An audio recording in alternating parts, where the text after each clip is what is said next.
All right. Thanks, everyone. Good afternoon, and a very warm welcome to our Stress Leadership Community Group, our another live session, a fortnightly live session. So, thank you for taking time out of your day to be here. Whether you're joining from work, I know it's on a weekday, lunchtime, whether you're joining from home or somewhere else in between, a very warm welcome to you all. So today's session is part of our Knowing Your Strengths theme, and our topic is leadership identity. So our topic is leadership identity, beyond role, culture, or label.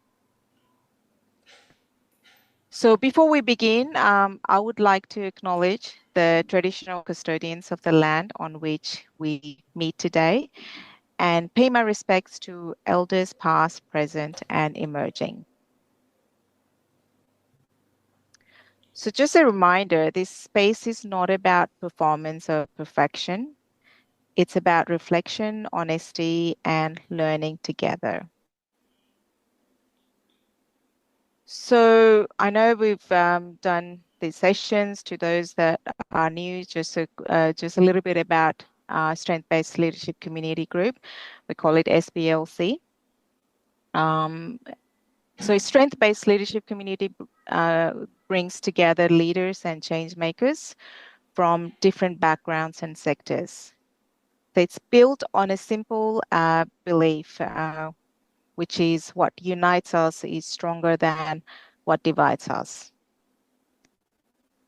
So at a time when leadership is often shaped by urgency, deficit thinking, or narrow identities, SPLC offers a different approach. It offers grounded in self-awareness, strengths, and collaboration to strengthen community well-being. So all our sessions are simply guided by three core themes, which is starting with self, inside out leadership, a strengths-based approach, building from what's strong and not what's wrong, and it's collaboration, creating collective impact. So that are so there are three guiding principles. So quick intro. I think we do have quite a few new faces today. So about us. So myself, I'm Sara Shrestha. I'm a certified life coach. I'm a business entrepreneur, and I've worked in corporate space for about 26 years in IT leadership roles, various leadership roles. And I'm currently part of this SBLC group working alongside Dhungel, and I'll just let him do a quick intro of himself. Yeah, would you like to do a quick intro? Thank you. Thank you. I think good to be around familiar faces. I think we already know a lot of people around here. For those of you who don't know me again, I'm Dhungel. Uh, we started this journey, sometime last year, but it is a culmination of years of thinking and, reflecting on, those three things I think Sarah tossed down already. Because what we see around the world today is mostly about what divides us and what we see here in Australia as well. So we thought, okay, we need to take a slightly different approach. And we found that, what unites us is far stronger than what divides us. So that's our guiding principle. Again, like the second thing we talk about is I have, learned this, not from textbooks, but I've learned the hard way while I became a refugee that, like even if you have nothing, even in refugee camps, we can tap onto people's strengths and assets and start doing something from it. So it's moving that, from a need-based approach to a strength-based approach because we tend to focus so much on what's working, what's broken, what are the problems, what are the needs in the community. We do a need analysis and then make people dependent. That's not what we want. We want to empower people. And if you simply focus, hey, what do you love doing? People start, talking about their passion and strengths. So it's moving from that need-based up to a strength-based approach. And finally, how rich or big you are, like, the challenges we face in the community today, like whether they are multidimensional, they are complex. And I keep mentioning this, even if Elon Musk wants to solve all these problems with his massive wealth, I don't think it's possible. We need to work together across sectors, across disciplines, and across communities. So the third element is about, working together collaboratively. So with those three things, I've been practicing that for a long time. But we formed this, platform here to bring people together and, create a platform people to develop personally and professionally. Secondly, start making those connections. And then thirdly, take those connections to somewhere where it leads to, because you can start collaborating. We have people from the university, professors wanting to recruit people in their PhD programs. This is a fertile ground for that, and we got people like from different sectors wanting to connect with different people. So that's what we are all about. So looking forward to your active participation and involvement, and it's an ongoing journey. So welcome. Back to you, Sarah. Yeah, thanks, Som. And just quickly, we also have Novi. She's Om's virtual assistant, and she assists us with all our back-end technical stuff. Just Novi, would you like to say a quick hello? Hello, everyone. Okay, Novi is thank joining you. us from the Philippines. Philippines, Yeah. yes. Thank you, Novi, for all the hard work that you put into this. Yeah, thank you. Okay, so just as with every sessions, we would like to before we move on, we do a quick grounding exercise. It's a very, very quick one. If I could invite you all to just take a moment to just pause and just take a few deep breaths. Um, so wherever you are, if it's possible, just gently place your feet on the ground if you can. Gently close your eyes if it's possible for you. And let's take a slow breathe in through the nose and take a long breathe out through the mouth. Yeah. So let's do that together and we'll come back. Maybe let's do that about two to three times and we come back.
Okay, I'm back. So hope you all, yeah, okay. Thank you. So on to our next section. It's a quick reflection section just from our previous sessions. I do see a few people from our previous sessions here. So we would like to do a quick reflection on the action that we had set in our previous session. And the question and the action was, where in my life or leadership can I stop fixing what's wrong and start building from what's already strong? So if to those who were in previous session, if you'd like to share a quick reflection on the actions that you may have taken, uh, by all means, feel free to jump in and just share it with us.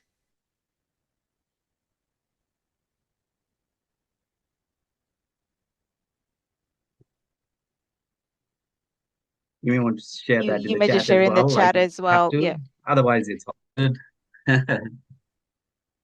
We just started this. We wanted to just, set some accountability, for everyone. It always helps um, setting some accountability and having some actions. So have a think about that. We've shared that question in the chat as well. So if you may or may not have, if you have, it could be anything, any small actions, anything, right? It would be great if you can share it in the chat. So by all means, feel free to do that. Yeah. So I'm just going to move on to the next session because we are actually quite tight for time today. So we are aiming to really finish the session on time. So on to our next section.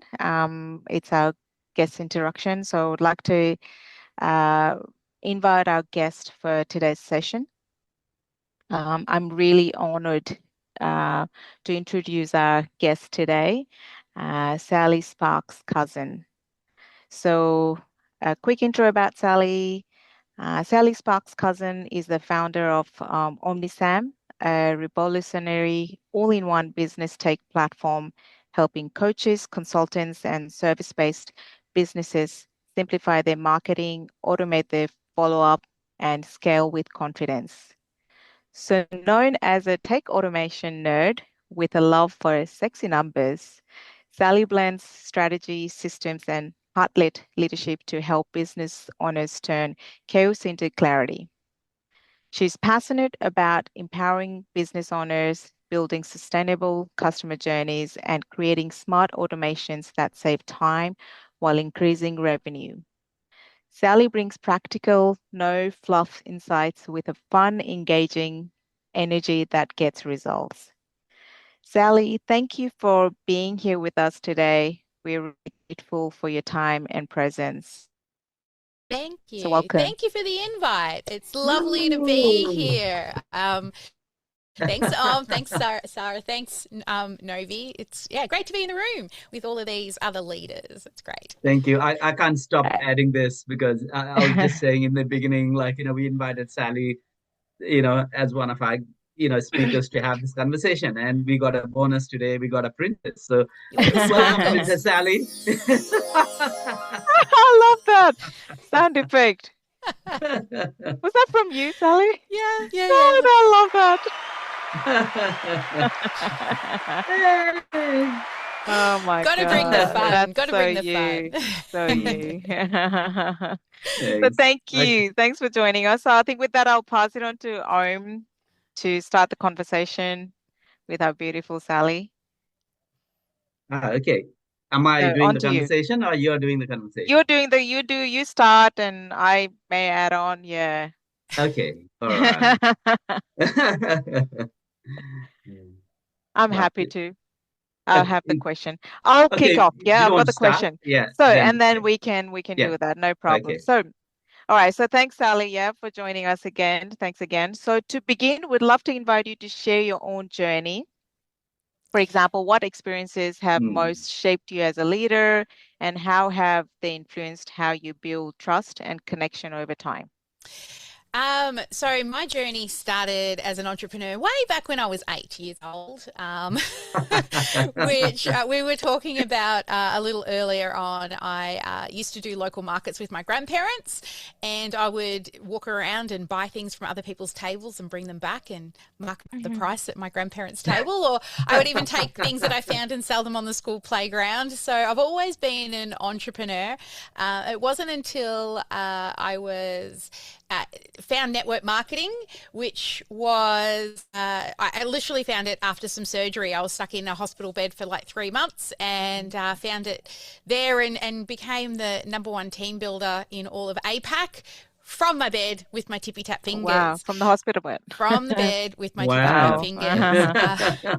So I was the 5th team manager in all of Australia and ended up being #1 in all of APAC and #3 in the world because I figure that if I can always do something, right? And that's where I found my love of leadership. And it wasn't through selling the actual products itself. Like, they were fun, they were colorful, and they were beauty products, but it was more, what I discovered was what I loved the most was recruiting and leading. And the biggest kind of, I guess, my inner sparkle is inspiring people, which I really love to do. So that's what happened in regards to kind of how I found myself in a leadership role, just by figuring out that I love to help people. So I outgrew my network marketing company because I was not allowed to have another business on the side. I think because I was quite up there in the company, and that kind of made me realize, well, I've actually still got a head office telling me what to do. So that's when I decided in 2015, I think it was 2017, is to go full time into my side hustle that I had started, which was my online academy, and just teaching people how to get the confidence to hit that go live button. And I did a couple of little photography courses on how to take product photos. So we were taking photos of pretty nails and all those sorts of things. So and then that grew into what it is today. And I fell in love with automation, I think, because I can just see it. I don't know where it came from. And then over time, so like 9 years now, coming up to 10, it's grown from just me, solo entrepreneur. Took a little bit of time off in the middle because I lost my mum and thought I didn't love what I was doing and what I'd built. 18 months later, realised I actually do really love what I was doing, and came back and restarted my business again about 1.5 to 2 years ago. And now I've got an amazing team, and local team too, which is awesome because I'd always hired internationally, and it's nice now to have like people I can get into the local office. So that's kind of been my journey into like a leadership role. I struggled a lot as a leader. That's one of the biggest things that I found is I'm too nice. And I hate firing people. So I've probably kept people on my team way longer than I should. One thing I've learned is if somebody asks you how that employee is, if you say they're a good person, they're probably in the wrong seat, and they're not good at what it is that they are supposed to be doing. But now I have somebody who helps me with the hiring and firing, because again, whenever I used to you don't have to do that. I would talk to my counselor. Delegating now. I would talk to my business coach. I would have a practice script. I would bring people into the meeting so that I could do it without crying.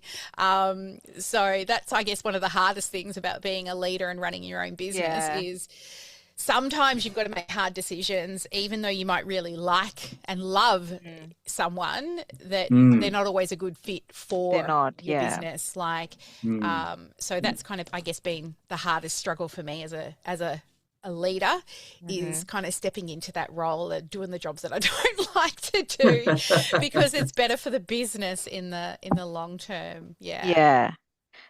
Thank you. Thanks for sharing that. It's very inspiring indeed, right? And like you said, there's few things that I could completely resonate myself as well, as a leader, when I used to, like, more in the corporate role, like it's the most difficult task is having that difficult conversation, right?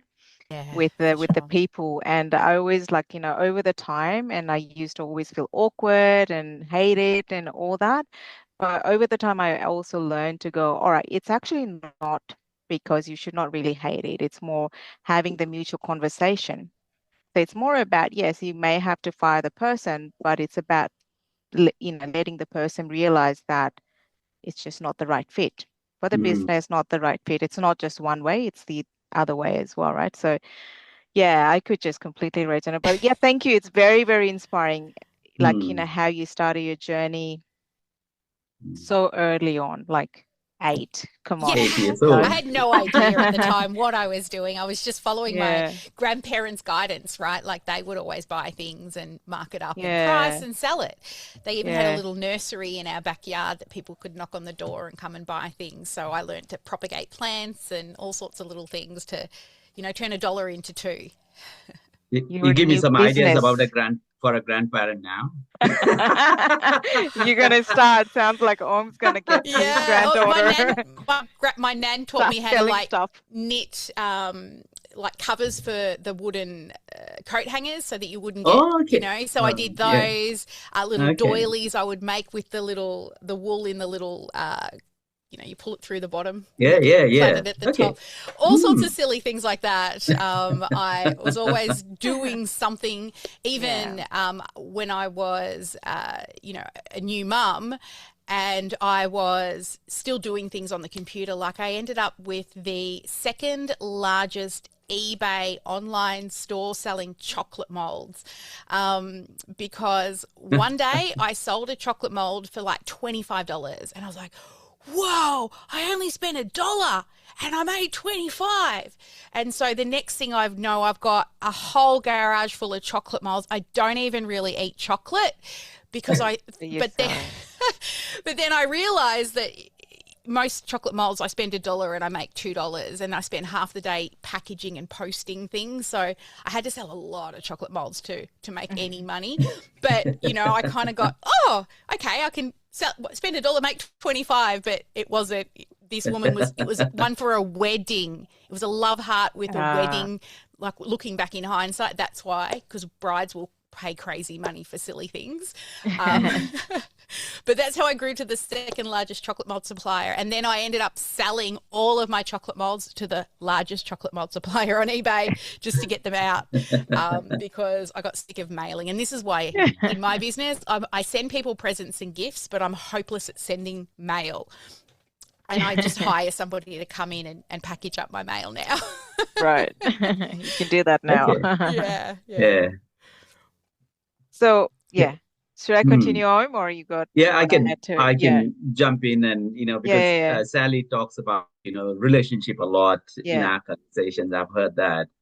Now, if leadership is about, you know, relationship over time, then where do you feel you are currently showing up more strongly? Yeah. And where might trust or connection need more intention? Yeah, so I guess definitely leadership, like showing up over time is really, really important, because as a business owner, we need to constantly be showing up, because most people, especially if you're in the service business, people need to get to know, like, and trust you before they say yes. I always say the work we're doing today affects our bank account in 3 to 6 months' time. So when we go and find a new person who might be interested in our things, they're usually just exploring. You know, there's a little thing in the back of their brain going, oh, that thing I might need help with.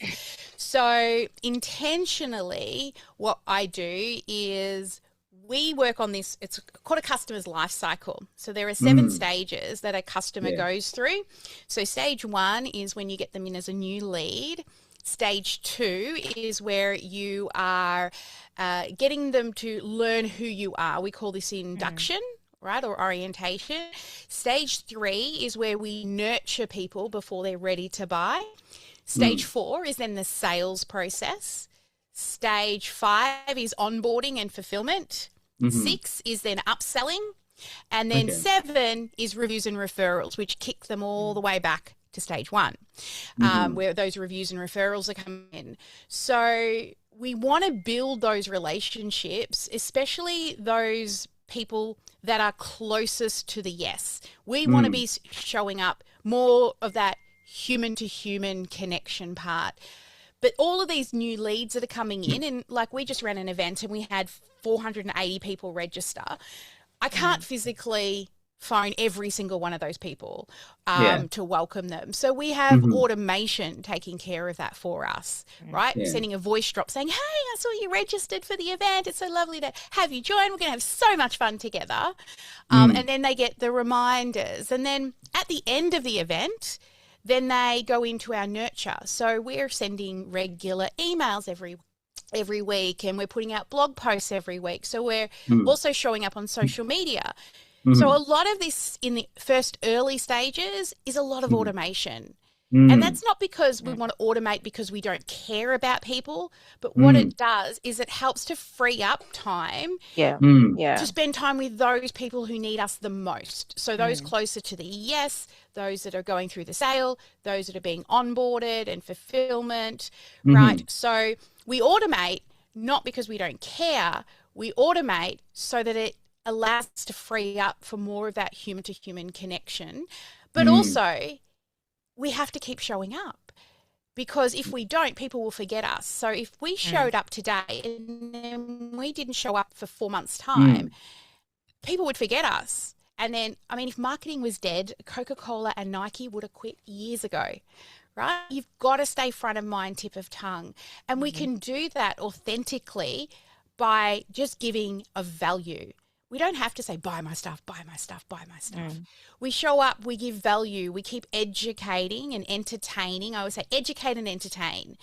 And then they will remember you. So when the time is right for them, they'll go, oh, that automation girl. Yeah, let's go and see her, right? And I recommend that to all of our businesses is that we work with is to understand those 7 stages, automate the repetitive tasks. So that it can free us up for more relationship building and that everyone's heard of B2B marketing and B2C. This is H to H, human to human. Human to human. So automation isn't about the disconnect. It's just about giving you more time for the people that need you the most.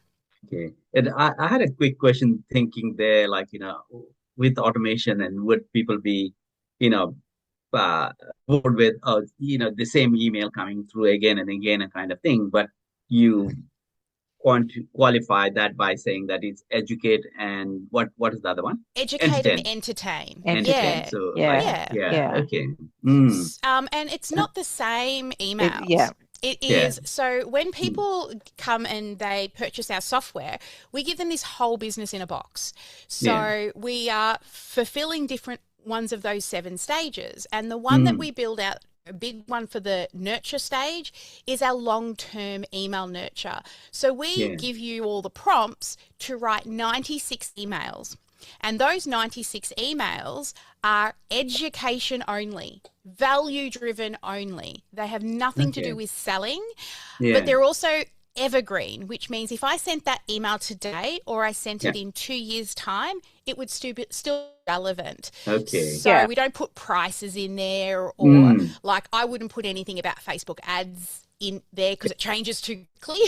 That's right. Right? But with those 96 emails, they go out every week for 2 years. And then they go back to the first email. Now, no one's going to remember what you sent them 2 years ago. Right? So once you've written them, then you're done. You know at least once a week you're showing up in someone's inbox with value and education to entertain them. So that you stay front of mind, tip of tongue. All right. So you just schedule them, right? Over time and So it just happens automatically. That's automation. As soon as somebody becomes a new lead, they go straight into our long-term nurture. And then they just keep going through every month. So we send 4 emails a month. And you choose your day, like you could do Tips Tuesday or Thoughtful Thursday. And then we give you a whole list of like 20 different types of emails to write, whether they're mindset, skill set, tool set, right, that you want to deliver. So when you're thinking about your long-term nurture, generally what I recommend is there's 3 types of things people want to improve. One is their mindset, right? The second one is their skill set, right? So what they're good at. And the third one is the tool set, so the resources that they use. Then also think inspiration, education, motivation. So something that educates, right, which is they learn something, something that motivates, so it gets them up to take action, or something that inspires them. So the inspiration could be, oh, here's my favorite book, right? This book's inspired me. Maybe it'll inspire you. And then once you automate all of that into nurture, then you can just focus on promotion. So Okay. every month, your nurtures are going out, Mm. and now every Happening. month we can plan ahead and focus on what's this month's promotion, and we can Okay. give our attention to that, Mm. which then brings in the new leads and allows us to make new friends. Yeah, Yeah.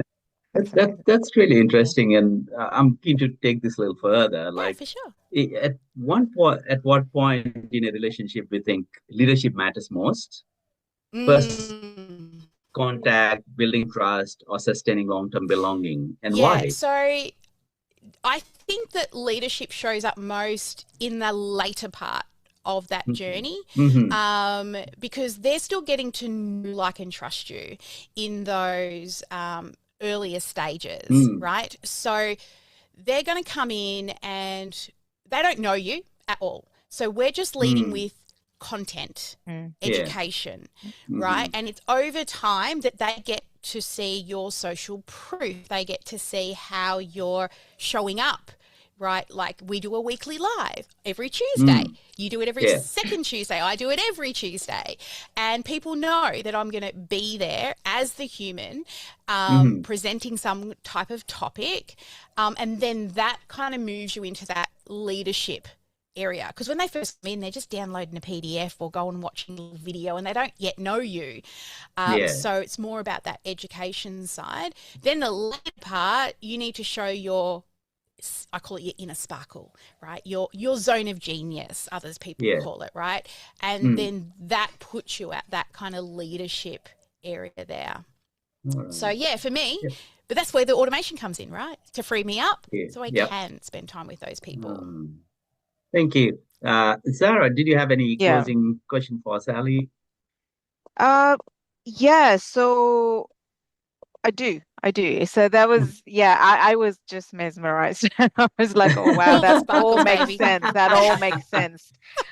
Because I run businesses, right? I mean, I do, there's some of the techniques and strategies that you just talked about, we do, implement that, but there are things I'm like, oh yeah, that makes sense. Yeah. But look, And that's also given me some ideas about the book as well. ideas. So Yeah, always exactly. referring to the book. And Lynel Yeah. is reading the book, my book. So maybe we'll have Lynel talking about the book later. You find and then she's reading it now, right? Because you keep Yes. talking about it. So that's just part of, correct. Yeah. So that's Thank amazing. you. So thanks for that. So just one final question just to finish off the conversation. So what is one thing you would encourage leaders to focus on if they want to strengthen trust, influence and belonging that you all just talked about, right, in their relationships? Yeah. So I think people are craving leadership that actually reminds us of, like, what we share, not just what makes us different, right? So when leaders become too narrow, like it's an us versus them, right, or right versus wrong, people kind of tend to disconnect, or they retreat, or they can get really defensive. So I guess the broader shift is to focus on your identity. Like, as a leader, we have different names, right? CEO, founder, strategist, manager, but sometimes when we are pigeonholed into that, we then don't focus on our strengths, right? We think we're doing the things because the role or the title tells us to. Correct. Yeah. But when we, I guess, shift that narrative, rather than like I'm a manager or I'm the CEO, into who am I? What am I building together with these people that come into the world? So, in my world of automation, it's about making sure that people are seen, heard, loved, and appreciated, right? Because they hear automation, they think robots, especially in this AI. I say we're in this trust drought period right now with AI, where people are like, is this really them or is that AI?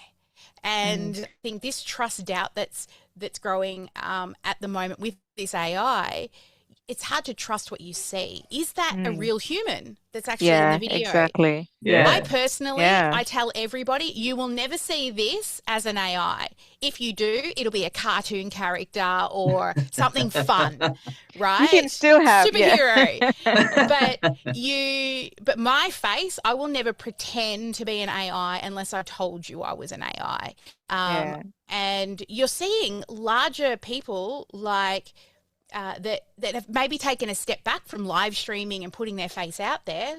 Mm. They're doing it more these days They because are. of They that are. trust drought Mm. that is happening. So I guess as a leader, we have to decide, you know, what are we going to do to show up as leaders, Mm. to spend more time connecting, listening, caring, to build like a community. Everyone wants to Mm. belong, right? And belonging doesn't come from everyone being the same. Belonging comes from sharing your purpose, your vision, consistent Mm. follow-up Mm. to bring people Yeah. in, Yeah. and I guess empathy really across everybody's differences. I always say we will all work better together than we do alone. It's one of my Yeah. favorite quotes that literally I have had things made up with it on. Because building community and us all showing up as leaders in our own individual ways, and as long as we're ensuring the people that we're attracting are feeling seen, heard, loved, and appreciated, right? That's how you build those relationships over time. Amazing. Yeah, like I always say, AI can never replace a human. That human touch, human feeling. Yeah. No, Yeah. never can. No And matter like you how said, much we no matter how automate, much we automate. we Yeah. still pick up the phone, Yeah. right? Like Yeah. Yeah. during our last event, like we did about 50 phone calls in an hour, 2.5 hours, just to say, hey, we're kicking off soon, just making sure you got all the resources, Yeah. right? 80% of that is voicemails. But at least they're hearing a human, the human Human. saying their Yeah. name. You can tell it's human when you go and make mistakes, right? Yeah. And that's okay. So yeah, I think being and showing up, I think, is more important than ever before. Yeah, absolutely. Yeah. Thank you. So like you said, seen, heard, loved, Loved and appreciated. appreciated. Yeah. That's it. Yeah, exactly. So thanks for Fantastic. that. You're With that, welcome. we've come, that concludes our conversation with our beautiful Sally. So thanks for that. Yeah, sorry, you were Well, going to say something? no, we're Oh, just saying like, oh wow, that's fantastic. Sally's come all And prepared. Sally will go into some breakout rooms. So Yes. the lucky ones will get the princess as well in one of the Oh, breakout rooms, and then we'll come back and close yeah. the conversation. So Yes. you know, I was looking at the yeah, time. please wait. Yeah. Thank So you.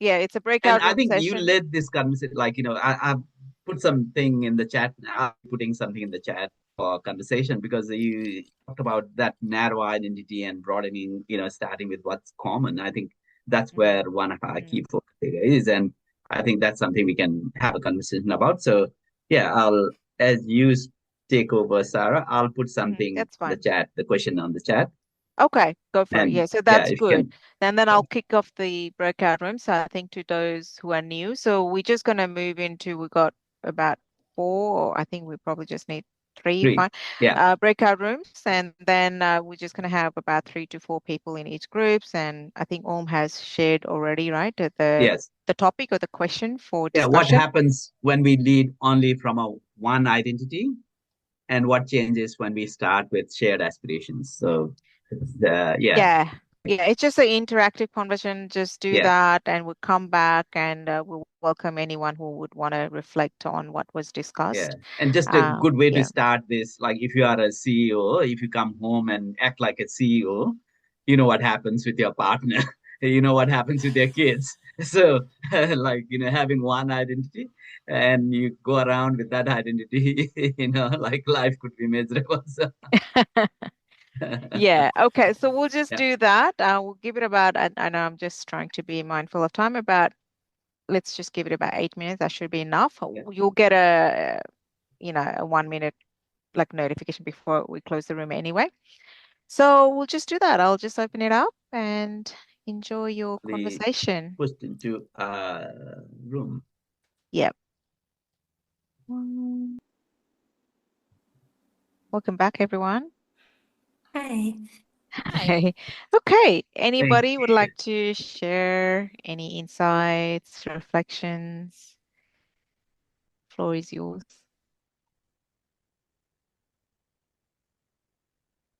Gara, you are just started, so you may want to share like from our group. You go ahead, please.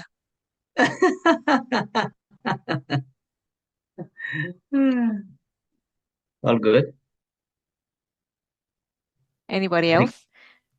Well, I Sally's. can share what came up in our room. I met the lovely Lynette at Linnell. Sorry, Linnell. I need my glasses on. Sorry, that L looks like a T.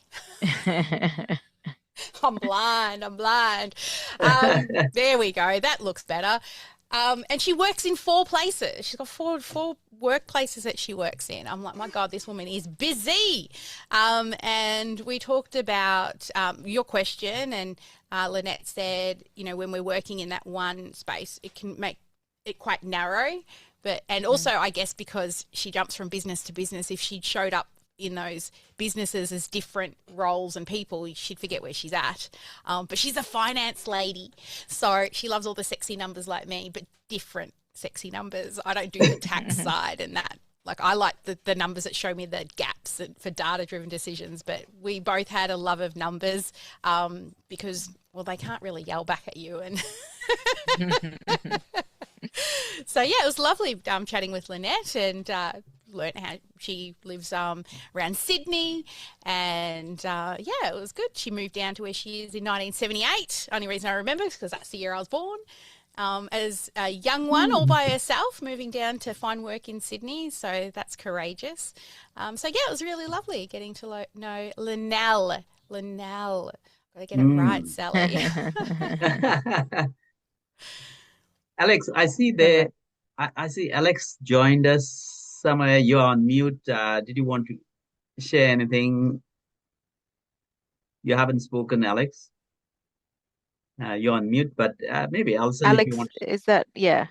I think somebody together said we they're rise. just listening in. I think somebody said it may Okay, be. so yeah, together we rise. That's Alex. Yes, Yeah, I think yeah, mention that. Okay, mentioned that in Yeah, the chat. So driving. can't talk. Alison, Yeah, going to share something. driving. Yeah, Yeah. I'm happy to share. Like, I got to meet Jara and which is really lovely. Jara, I take my hat off to you and the assistance and the love and the care that you give your mum, looking after your mum now.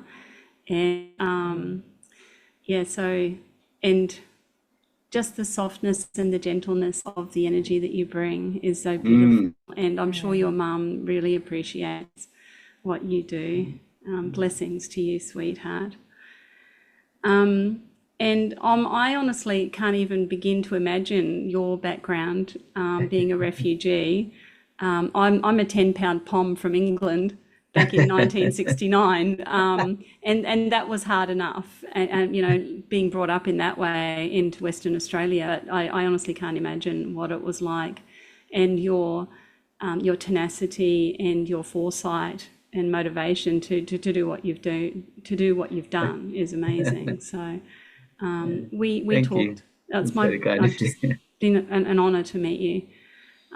We talked about how when we can learn to love and accept ourselves and be present with ourselves, that we can then be respectful of others. And the divide, unfortunately, and it breaks my heart to see what's happening in Australia, because I've been here since 1969. I lived in New Zealand for 20 years.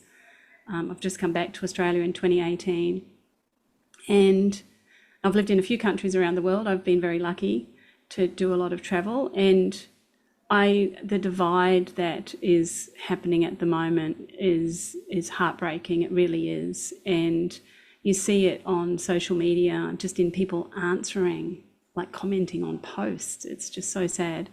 And so I think that, Jara, you talked about respect, being respectful of others, and that we can really only be respectful of others when we know how to fully respect ourselves, and when we know how to fully sit with who we are and love the parts of ourselves that we don't know how to love, right? So yeah, we just talked a little bit about that, and Yeah. Jara brought up the respect word, and I think that's a really big word for the removing the divide and bringing in the togetherness and the union again. So Yeah. Mm. Yeah. Thank you so much for that. And Sarah, Yeah. as we've discussed before, I I really know. like We to gotta, jump into another meeting. Somebody has just come in, so yeah, I just want to I say think, thank you to everyone, and of course, Princess Sally, for this amazing, journey that you have shared, and other tips about leadership. So I just want to thank you everyone for joining, and we'll see you next time. But sorry, I just have to jump out. yeah, Yeah, that's for okay. another meeting. Thanks, Thanks. Thanks, thank So Sarah you. will guys. It be, was yeah. lovely. We'll just Bye. quickly wrap it up, but No, I just Yeah. Sarah wanted will, to Oh, wrap sorry. in. give Yeah, me yeah, two yeah. Okay. minutes, 2 minutes. Yes. Bye-bye, Bye. on. Bye. Bye bye. Yeah. Okay, just wanted to quickly thank you. Yeah, everyone. Anyone else want to share quickly anything before we do a quick wrap up? Yeah. Okay. I think that's fine. Look, just wanted to quickly, we always like to, before we close our session, get a quick feedback on today's session. So would be really appreciated if anybody would like to share any quick feedback, what you liked or appreciated about today's session. That would be great. You can obviously, if not now, you can always email us later on and share, because we love hearing good things and also bad things if there's any. But pretty confident. I'm pretty sure there is nothing bad. But look, it's okay. Solve for improvement.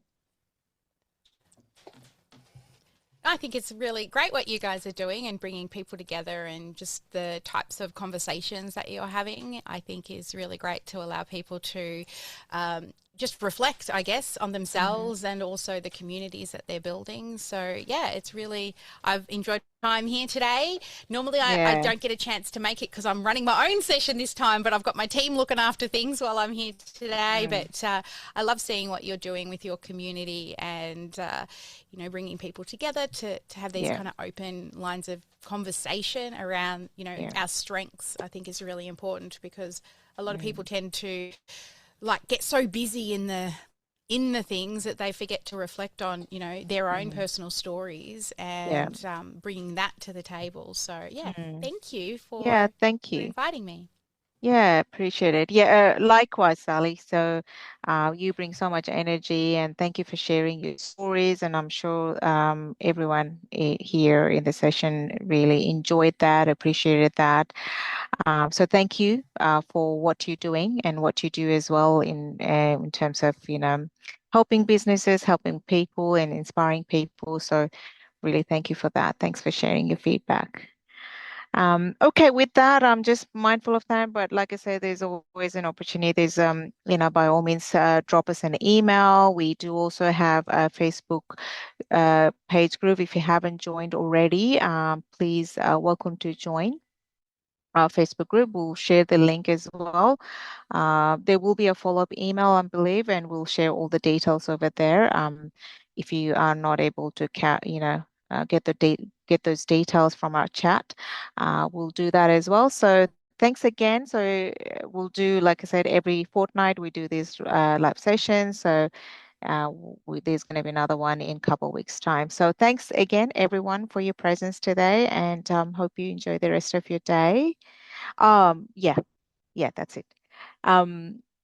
Yeah, that's about it. I just wanted to make sure if there's anything that I've missed in my notes. So thanks again. Yeah, thank you very much. Have a good one. Bye. Bye bye.